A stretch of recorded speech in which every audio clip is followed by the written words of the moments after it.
pullovers, what are they, the points of performance, and how to scale them. So first let me start by showing you one pullover and then we'll talk about all that. So I'm gonna start here. That's one, and I could go to another one from there. That's two. Good. So that's pullover, and stringing them is a little bit different than doing them from the ground. But let's just talk about the pullover from the ground and how does that look. So, like we always do with gymnastic movements, we like to break gymnastic movements into positions and then transfer between those positions. So for the pullover, there's gonna be two positions. The first position is a pulling position, like this, like you're not chin or bar hold, but like a pulling position, like the middle of a pulling position. And then the second, that's position A, and then the second position is going to be a support position on the bar. So I'm gonna slow it down a little bit so that you can see those positions. Mind you that like slowing it down makes it a little bit harder, so if I stumble, don't laugh at me. So position A, position B, right? So A will be here, B will be support. And the transfer is going to be an aggressive flexion of the hips that makes me go around the bar. The purpose of the movement is really to get around that bar. It requires less technical ability than the muscle up, right? And so it's like in one way it's a muscle up, right? Like but going around the bar in the other direction. Good. It's a really fun movement. It will develop pulling capacity, but a lot more hip flexion capacity, right? And generation of power from the hips than like a muscle up will. Good. How to scale them? A lot of athletes will get it right away. It's not very technical, but it does require some coordination.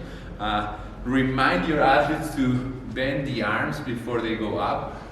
Most athletes will try to just like do that, and that's not gonna work very well. They need to have height, and so when your athlete is trying to do this, or when you're trying to do this, pull, and then if they want to swing, they can, but make sure that when they swing, they're already in a pulling position, right?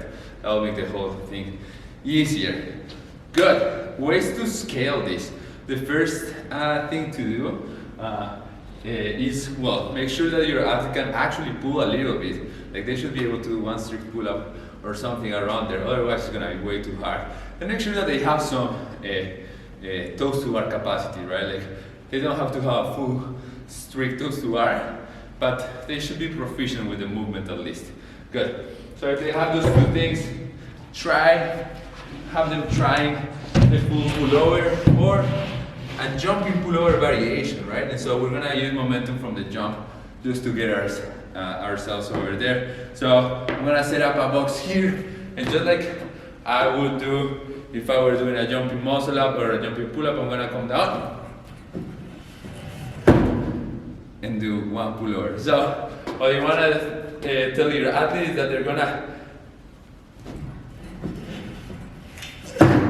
jump, keeping the feet in tuck position, and they're gonna try to bring the hips towards that bar. That's what they're thinking, right? If they're bringing their hips towards the bar, the legs will be on the other side, and that is it. Of course, the more height you get, the more assistance you get. If an athlete has, you think they have the strength to do the pullover without assistance, still try them on the box. Good. Second, if that doesn't work, if that is just too difficult for your athlete, the second line of attack will be to have them do ball ups. So a ball up is a movement here on the rings in which you're just gonna create a ball. So I will start with a straight arm ball up. So I'm gonna come here, ball up, and down.